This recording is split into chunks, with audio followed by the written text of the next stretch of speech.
Guys, this is absolutely crazy to say, but welcome back to Why Would You Even Say That? It has been so freaking long since I've talked to you guys. I'm so sorry that I dropped the ball on this. My life was just, honestly, to be super kind and sincere about it, my life was absolute shit. And that's exactly what we're doing right now. I want to catch up with you guys. I want to tell you guys what's been going on. I want to tell you guys why I'm back. I want to give you some exciting updates. And then I actually have a plan for today's episode. I know I'm shocked just as much as you are. I do want to give you a couple disclaimers. Number one, if you hear the sound of slurping, it is my cat or my dog drinking water out of their water bowl because it's directly behind me. And if you think I'm going to take that away from them so I can film this podcast episode, you're wrong. You're going to have to deal with it respectfully. If you hear some crunching, it is my cat and my dog eating. If you hear some growling, maybe a little tussle, it is my super young spring chicken cat attacking. And by attacking, I mean trying to play with my super old bag of bones Bama. Okay, you might hear him meowing in the background. I'm very sorry about that. He does that all the time, no matter how much attention I give him. You're just gonna have to deal with it, and I'm very sorry. Okay, anyways, now that we have the disclaimers out of the way, what a crazy couple of years, guys. That's all I've got to say. It's been absolute shit, but it's also changed my life. And I haven't asked myself the question yet of what do I wish it wouldn't have happened.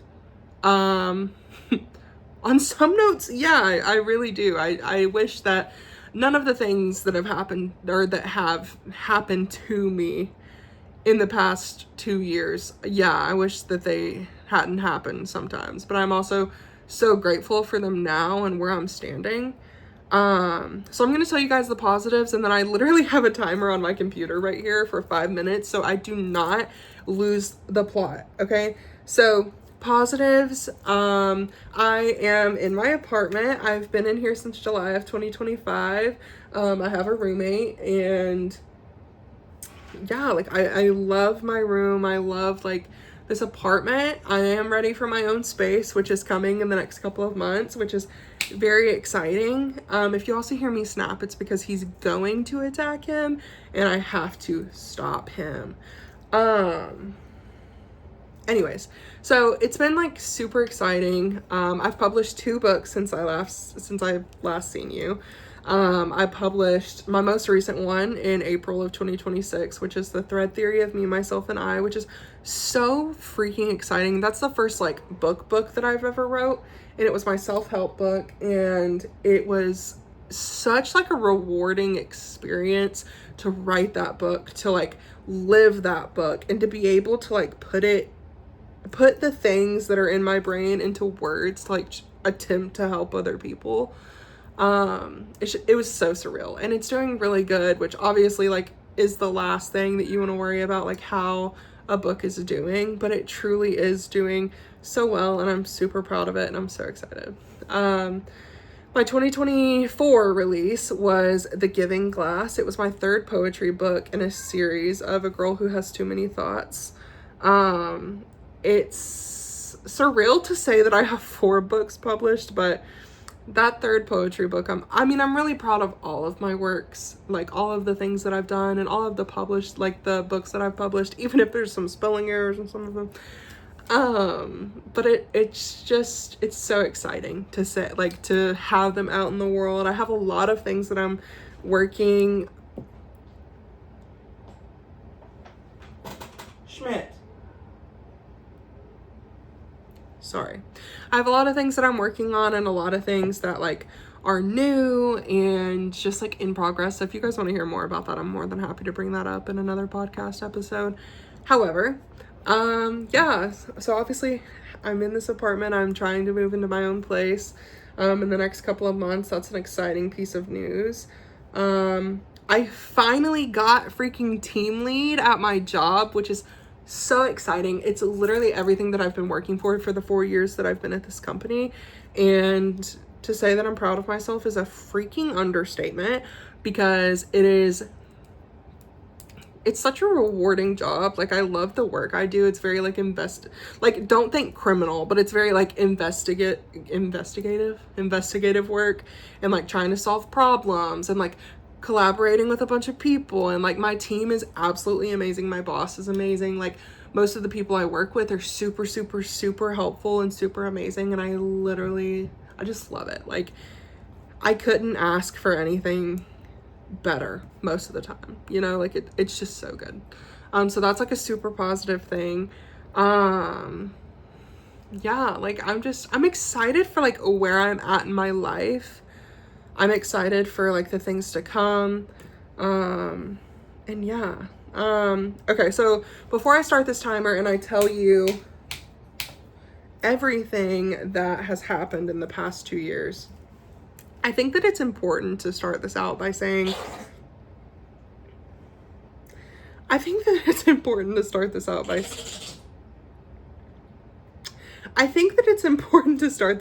saying, I have not yet asked myself the question of, do I wish this hadn't happened? Do I wish that this would have never happened to me and I would have just continued to live my life without all of the drama that I'm about to tell you guys in 5 minutes? I don't know. And I don't think that I'm in a place to answer that question right now because I'm still living part of it. But I think it's a question to ask. I think it's a question to like make present and put on the forefront of your mind, and like really ask. Like, if you're going through something and you're asking yourself like the same question, I do think that it's worth some thought, worth putting it on a burner, at least, even if it's not the one you're cooking on. I think that that's a question that we'll answer in a couple of months, a year, a couple years. I don't know. But it's not one that I think I'm equipped to answer right now. I do think that I had to cut because I had to yell at my cat. I do think that I do think that it's a question that you might have to ask yourself in a couple of years, but you know, and I think that everything happens for a reason. I do think that. And a lot of people hate that saying because they'll say, oh, well, my family member didn't like, you know, die for a reason, or da, da, da. I don't mean it like that. Like, I think that everything besides death happens for a reason. And I know that's a controversial statement, and I really don't mean it in any disrespectful way. I choose to believe that. You don't have to believe that. It's just something that I like to live by. So I'm going to start my timer, and I'm going to go through, hopefully, a super quick spiel of everything that has happened to me in the past 2 years. Okay, ready? Go. 2024, I am with my best friend Amber in Disney World. Had the most amazing trip ever. It was such an amazing time. Well, the last day, we're at Hollywood Studios, and we go on Rock and Roller Coaster. If you don't know what that is, it is a roller coaster that goes upside down. Well, I remember I wore these biker shorts because I was thinking, oh my gosh, like, I've like lost so much weight. Like, I want to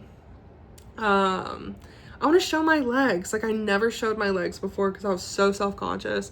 And I was like, I'm going to show my legs. I'm going to do it. So I was wearing biker shorts with pockets, and I put my phone in my pocket thinking that it would be totally fine because it was on the front of my body, basically, like the pocket.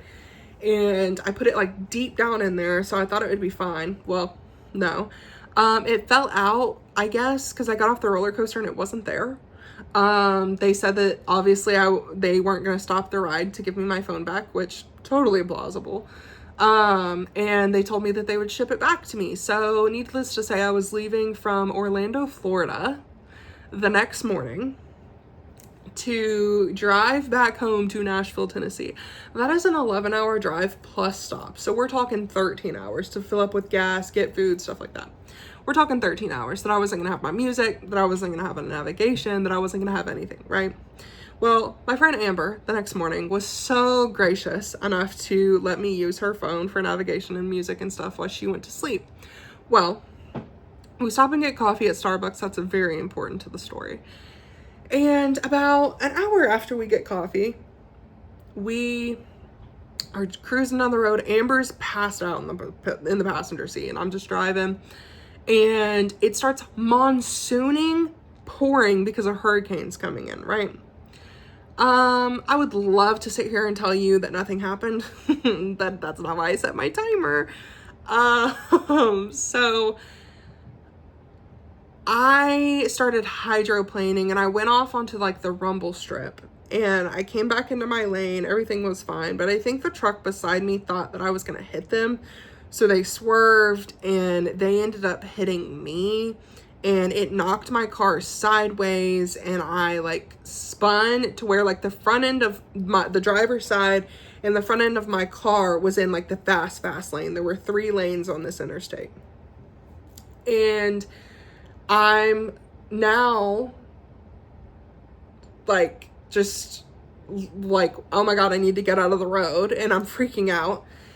And Amber is obviously like woke up, like she's like trying to figure out what happened, because it like the first one wasn't that bad. Well, mind you, this all happened in 10 seconds, right? We get hit. The front of my car's in the fast lane, and a semi is coming barreling down the fast lane. It's raining. Obviously, it's a semi. It can't like slow down like a normal car.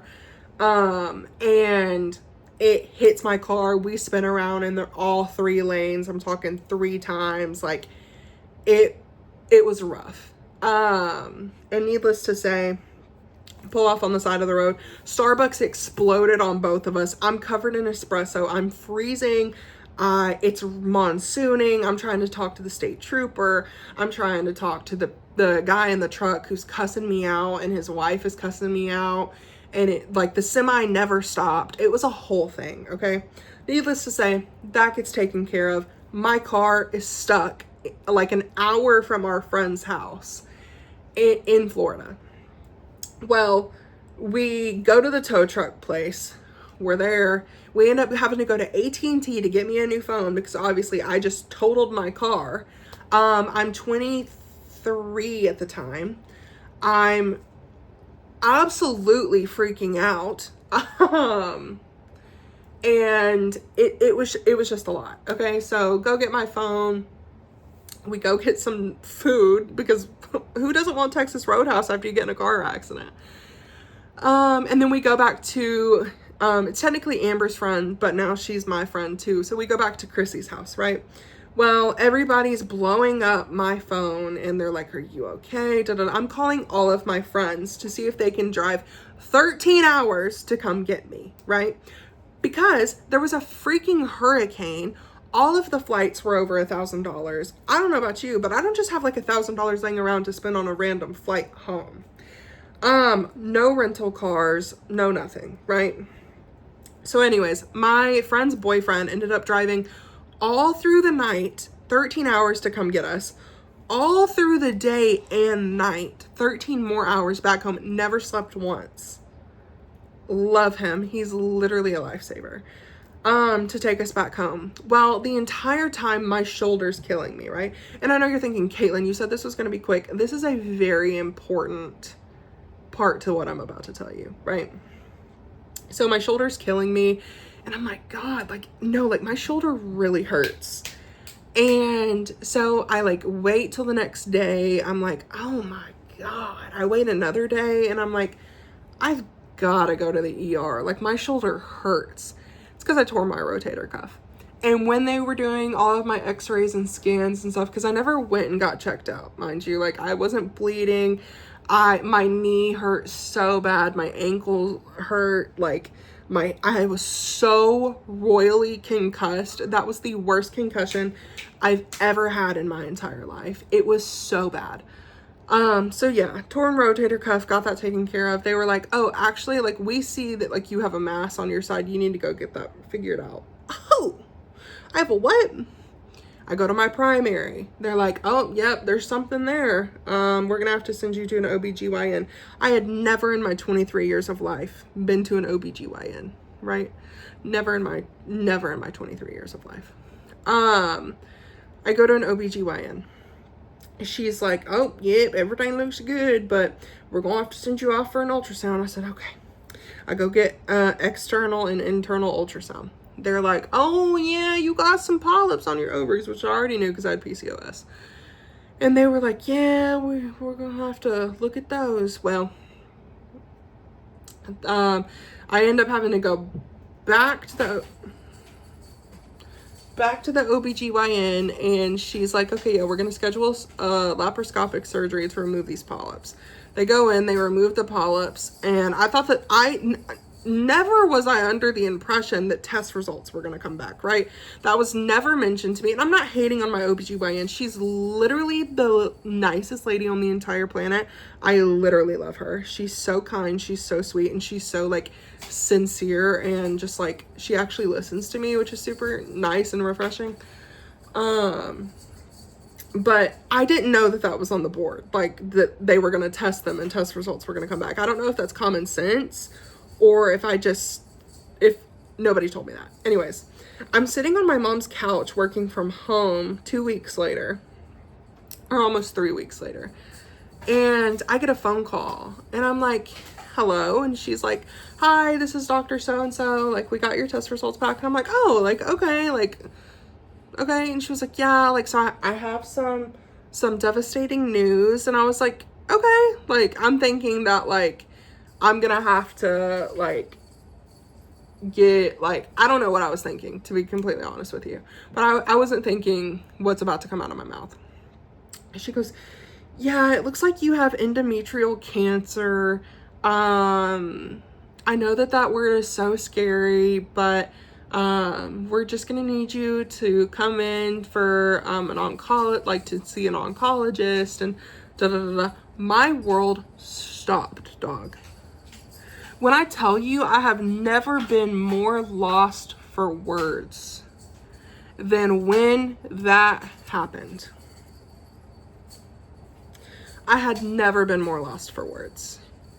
And I was like, okay. Okay. So I like get off the phone with her. She tells me that Vanderbilt will be reaching out to me to schedule it. And I'm like, okay. My mom the whole time is looking at me. She's like, so concerned. So like, what's going on? Because my mom knows, like, I might freak out in a dramatic way, but not when like shit actually matters. And yeah. So I was like, I just need a minute. And I remember I ran upstairs. I called my best friend at the time, and I'm telling him, I'm like, you're not gonna believe this. Like, I have cancer. Like, and he was like, what? Like, oh my God. Like, and he was so there for me in the very beginning of that. And I'll always be grateful for that.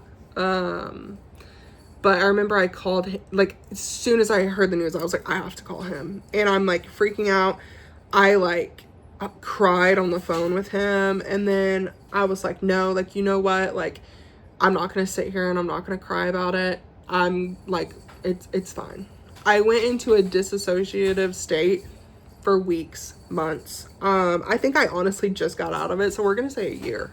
I remember I was like, oh my God, like, I don't know what's happening. Like, I was like, I didn't want to tell anybody yet I felt like I wanted to tell my friends, because this wasn't something that I could like hold inside. I can hold so much inside, but this is not something that I felt like I could hide my like face and my persona and my spirit in front of my friends. Like, I didn't feel like I could keep up an act.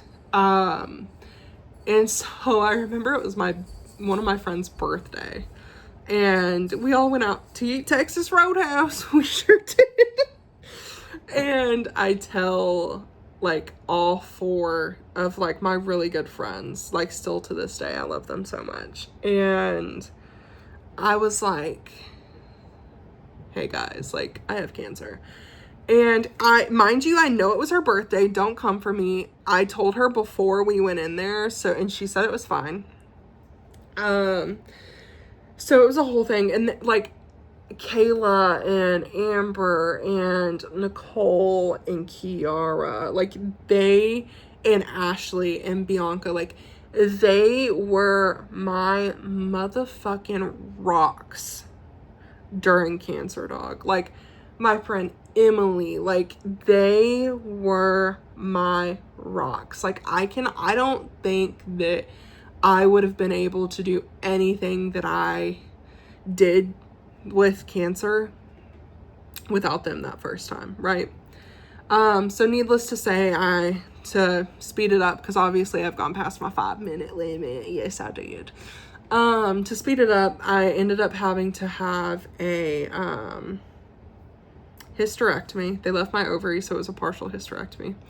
Recovered from that, and I was cancer free for 3 months, and then I get a call back saying that it's back, and yeah, so currently doing T-cell treatment and all that good stuff right now, but we'll get into that another day. Okay, so all of this to say, I spent a lot of the past 2 years like really beating myself up, because before everything happened, I spent so much time and so much like energy losing weight, like starting at 600 and something pounds and getting all the way down to 395 was like so like it just like fueled something in my body, in my chest, that I didn't even know was hollow.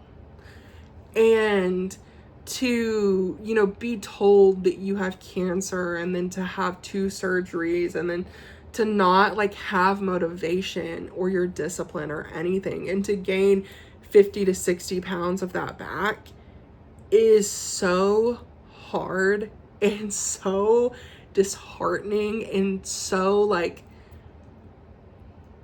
I'm just really hard on myself in general. So it's very hard for me to like give myself grace and let myself slip up, I guess. And that's what I wanted to get into with you guys on this episode. It's like, have you ever have you ever felt like you're supposed to be living your big, beautiful main character moment while simultaneously being responsible, disciplined, productive, emotionally mature, and somehow well-rested? I did write an outline because I wanted to, like, you know, again, have something to, like, share with you guys. Because lately I've been wondering if all of those versions of myself are fighting for control over the same steering wheel. Like, I mean, I feel like I'm always constantly fighting between, like, act your age, don't act your age, like, do this, don't do this, oh, maybe you should do this, oh, you're not allowed to relax because you're supposed to be productive, and all of these things. And I read my horoscope today, which is what, like, really inspired me to come back. And it said, you are a story waiting to get written. Your brain is buzzing with ideas, but you're convinced nothing matters. Wrong. Every conversation this week plants seeds. Every small choice writes the next line. Stop waiting for permission to begin. And I was like, damn. Like, and honestly, that felt a little too personal. It hit a little bit too close to home. So I think that it's the pressure of, like, me wanting to be the main character in my own life. Now, I'm not saying that I need all the spotlight and I need all eyes to be on me, but I am saying that this is my life. I am the main character in my life. And I think social media has convinced us that being the main character means every moment has to be meaningful. Every coffee shop visit becomes a montage. Every setback becomes character development. Every relationship becomes a plot line. But maybe being the main character isn't about having a cinematic life. And I'm not saying that you can't be whimsy and you can't, like, you know, like, act like you're in a 2000s rom-com and just, like, have fun. But maybe it's simply being present enough to realize that your life is happening now, not someday, not when you lose the weight, not when you get the promotion, not when you finally become the version of yourself you've been chasing, but right now. And I think that that's something I struggle with, because I feel like I'm always, like, running to the next thing and waiting for the finish line and always, like, trying to, like, plan and, like, have these moments. And I think that it's just being the main character, I feel like, isn't you setting yourself up to be the main character? And I don't even really think that I know how to put this like verbally. I just feel like you can be the main character without having to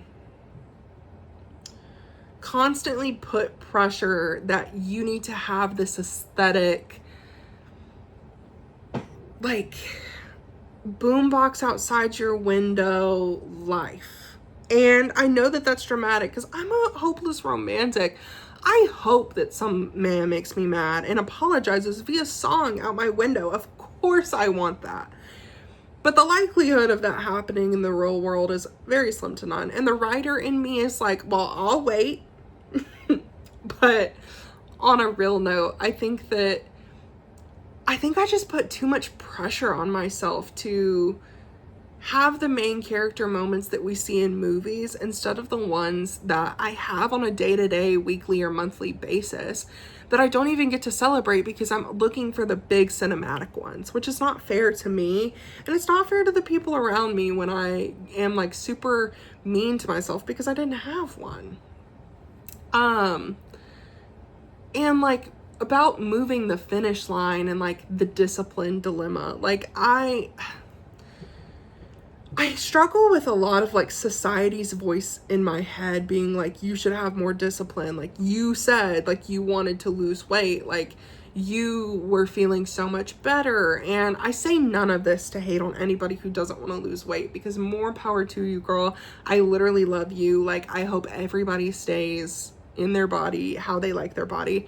I just know that I wanted to lose weight to be healthier for myself. Like it was something that I needed to do for me. It's something that me and my doctor talked about, and we decided it would be best. And while I was doing it, it was so good. And I struggle because, you know, then there's discipline.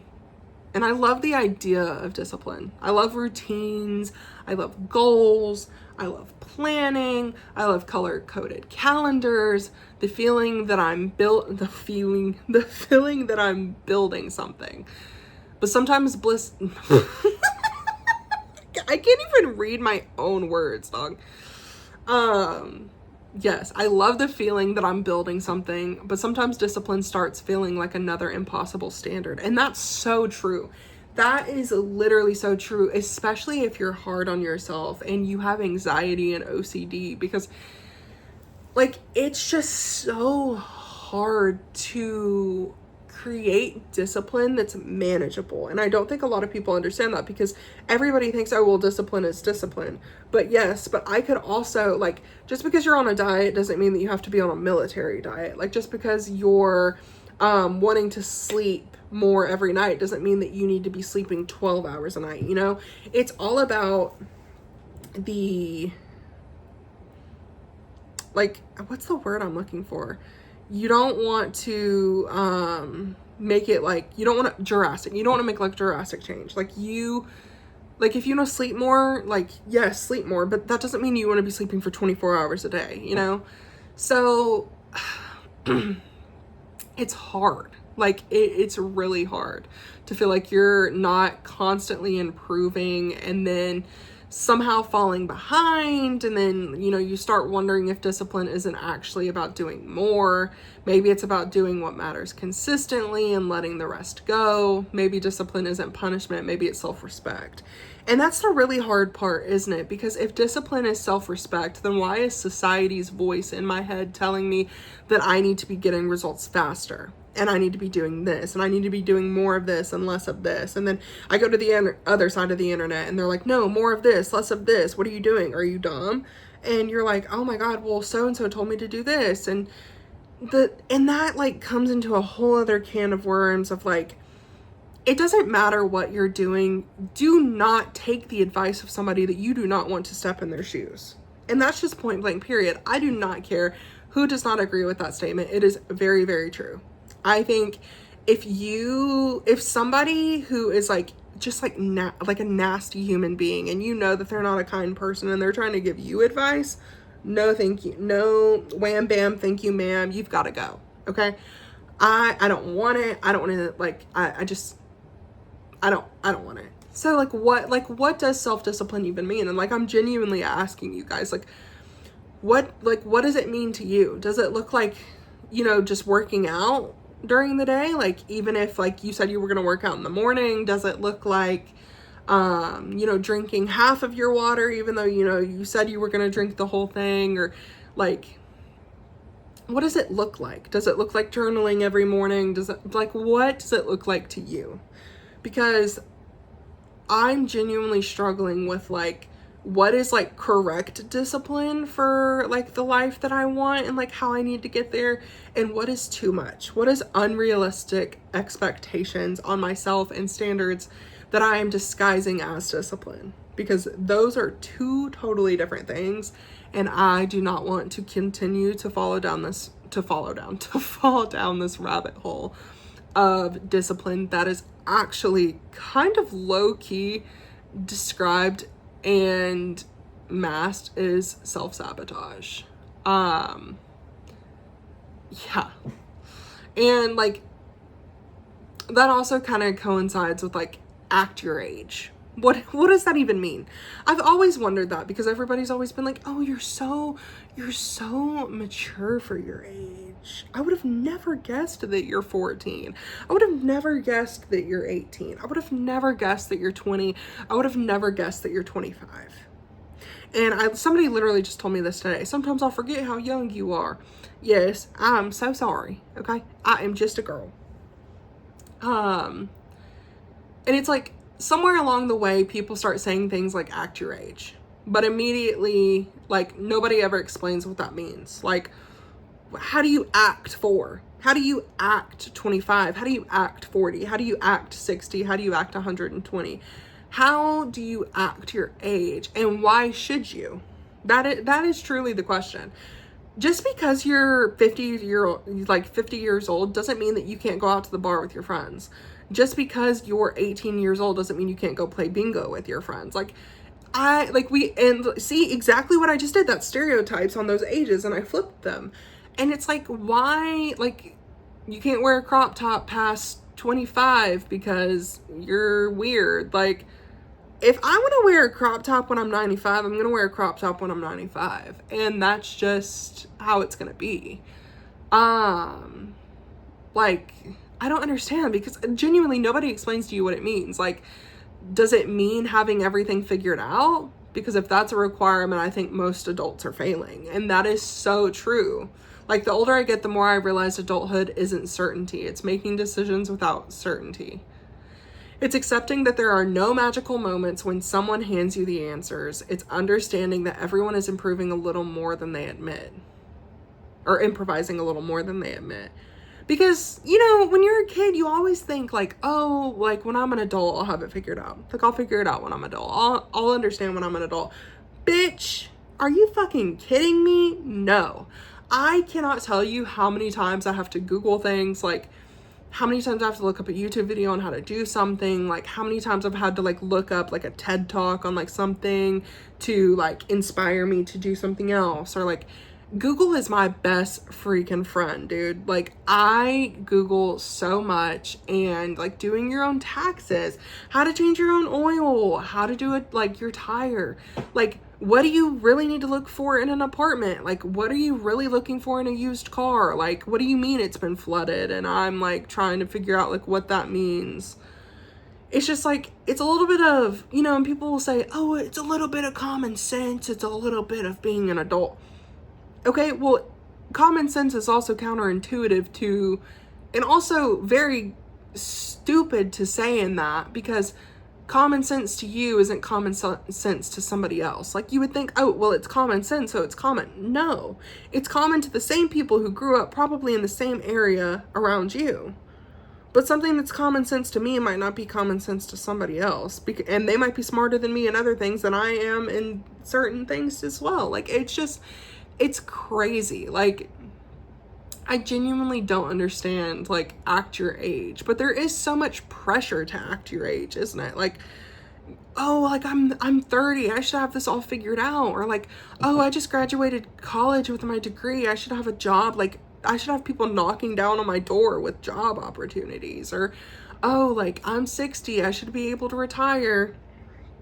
And it's like, if you're 60 and you want to keep working, if you're 40 and you want to retire, figure it out. Like, I don't know, like, it's just so annoying yet so true, yet so like mind-boggling to think of the phrase like act your age, because sometimes I'm like, I'm 25, maybe I should go out clubbing with my friends. Like, I have friends who are in their 30s and they're always going out and they're always having so much fun, and I'm so jealous. I'm like, I feel like I should want to do that. And don't get me wrong, I love going to the bar, I love going to the club, like with my friends and stuff when they want to go and when I want to go. But it's not something I want to do every weekend. It's not something I want to do every month. It's like once in every blue moon. And, you know, when I have that like intrusive, like mind numbing question of maybe I am like, you know, wasting away my youth, and I'm trying to be too responsible, and I'm trying to do too much of this and not enough of this. Maybe I should be a little reckless and introduce a little bit of chaos into my life. And then I remember, like, I'm like super fucking happy with where I'm at. Like, obviously there are a lot of things that I want to change. But like, considering like my age wise and like where I'm at, like, oh no, I'm single and I have to get off work and like come home and make my own dinner and like peace and quiet, and then like do my diamond painting and listen to my smut. Or like, oh no, like I have to get off work and play Fortnite with the girls and not have some like person bugging the shit out of me, or like some man or some woman or like whatever. Like, I'm single and I'm 25 and like I love doing my own thing, and I also like have multiple like things that I do: social media, my actual 9-to-5 job, being an author. Like, my time is stretched thin as it is, and I'm not saying that I'm too good to do things that people my age are doing at all. I'm just saying that it's okay if I don't want to do those things. And I think that I'm just now realizing that, because I've always put so much pressure on myself to act a certain way and just follow the narrative of like what everybody else is doing. And I don't want to do that. I truly, really don't want to do that. And I think I really learned that when I was just talking to you guys, because I really don't want to do that. And like the last thing that I really want to cover in this episode is like learning how to rest. Now, this isn't going to be some revelation that I'm going to tell you guys in this episode and like everything's going to be fine and I'm going to be cured and you're going to be cured. I'm not a psychologist. I'm nowhere near a psychologist. I just think that learning how to rest is like the hardest part. Rest, not doom scrolling, not like trying to like distract your mind on your phone or like with the internet or like social media in itself, not multitasking, not being productive in disguise, but actual freaking rest. Doom scrolling is not rest. Rest is something that rejuvenates your body. Rest is something that like recharges you and like refills your soul. And I don't know if I've ever done that. I genuinely, like, I'm not being dramatic. I think the last time I genuinely rested is when I did like a meditation a couple weeks ago for 30 minutes. And that was the most relaxed I've been in years, if not since I've been born. I genuinely, like, I'm always so tense and like so like what's next, like on like the defense and like ready to pivot, or not pivot, but just like ready to like fight a freaking zombie invasion. Like, I don't know, like I'm just always ready for what's next. And it's hard because like somewhere along the way, I think I started believing that I had to earn relaxation, and with me always moving the bar, I never get there, because by the time I've finally accomplished where the bar was, my version of the bar's already moved. So I never get to relax. I never get to celebrate my victories. I never get to do any of that, and it's so disheartening. I always tell myself that I need to finish everything first, accomplish enough first, become enough first. But, you know, they always say that like rest isn't something you earn. Like, what if rest is a part of the process? What if some of the most important chapters of our lives are written when we're not trying so hard to write them? And I genuinely think that, like, maybe like rest for me looks like I need to couch rot and watch a ton of movies tomorrow, which I'm actually gonna try. Don't get me wrong, like, I'm still gonna do my responsibilities. I have some things I need to do. I'm staring at a ton of laundry in a drawer that literally just broke with all of my electronic stuff in it that I have to fix. And like, I'm gonna get my shit done, but I also deserve to relax. I deserve to lay on my couch and like watch movies and just like try to relax and just turn my brain off for a minute, because like that's what I need. Like I just need to decompress a little bit, you know? And my closing thoughts are, maybe that's what this horoscope was really trying to say. Not that every choice needs to be life-changing. Not that every conversation is destiny. Not that we need permission to become someone else. Maybe it's simply reminding us that life is built from small moments. A conversation, a decision, a boundary, a risk, a quiet evening, a day of rest, a new beginning. The story isn't waiting for some future version of you. The story is already happening. And maybe the most grown-up thing we can do is learn how to be disciplined enough to build a life we love, brave enough to be the main character in it, and gentle enough to rest while we're living in it. And I think that that's the vision.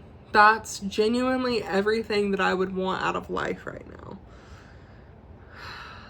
I fill my cup up in so many different ways, whether it be by helping somebody at work, whether it be by helping somebody outside of work, whether it be by helping myself and just doing like little nail art. If you're watching the video, I'm literally showing you my nail art right now. If you're not, I did stripes, some flowers, some polka dots, some stars, and like I tried to do like a little art deco design, but it really just looks like a kindergartner put some lines and some Play-Doh. Like, you know, like do your own nails, color, watch a movie, read a book, read some smut, dog. Everybody needs some smut in their life. God dang. Like, oh my God, it's so good. Like, I don't know, stare at the ceiling, do a meditation, run a mile, go for a walk, take your dog for a walk, take your kids for a walk. Play a game outside, go tan, like do something that you've been wanting to do, that you've been putting off because you've been telling yourself that you don't deserve it, or you're not productive enough, or you haven't earned it. You don't have to earn rest. And I know I'm preaching to the choir because I still don't fully believe it either. But even if it's not like some life-changing revelation, or it's not something that, you know, you're freaking, oh my God, like Caitlin has changed my life and the way that I think. I thank you, Caitlin. Like, just take 30 minutes out of your weekend, an hour if you're being gracious, and do something that is going to fully recharge you. Because, you know, you spend all of your time giving into yourself, giving into other people, wallowing in self-pity, putting on a facade that you're okay and you're really not. And no matter what it may be, you deserve to rest. I don't care if you don't think you've earned it, or even if deep down you know that you've earned it, but some weird voice is in your head telling you that you don't, and like you haven't done enough. You deserve rest. You deserve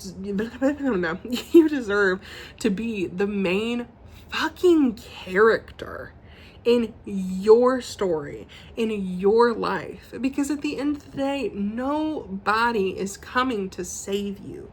Nobody's gonna come along and be like, I see just how hard you're working and how hard you're busting your ass. You deserve some rest. And if they do, by God, that is your guardian angel. Because nobody's going to come around and save you when you need it. Nobody is coming to save you. You have to start by saving yourself. So, again, whether it's a conversation, a quiet evening, no matter what it looks like for you, save yourself, and get the rest that you deserve, and girl boss that shit. You deserve it. I love you so much. I will be seeing you soon with another podcast episode. Maybe some host in the future or some guest stars. That would be insane, wouldn't it? I don't know. We'll see. So much to come. So many like fun things. And I also want to remind you by me saying that if you don't have anything fun coming up, that's okay. I sit here and I tell you about all these fun things that I'm doing, but I genuinely have no plans for the foreseeable future.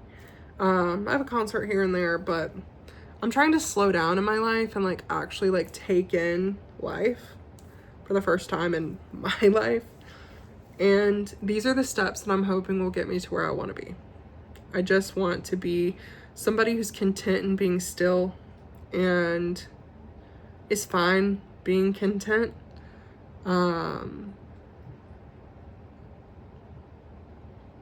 Yeah.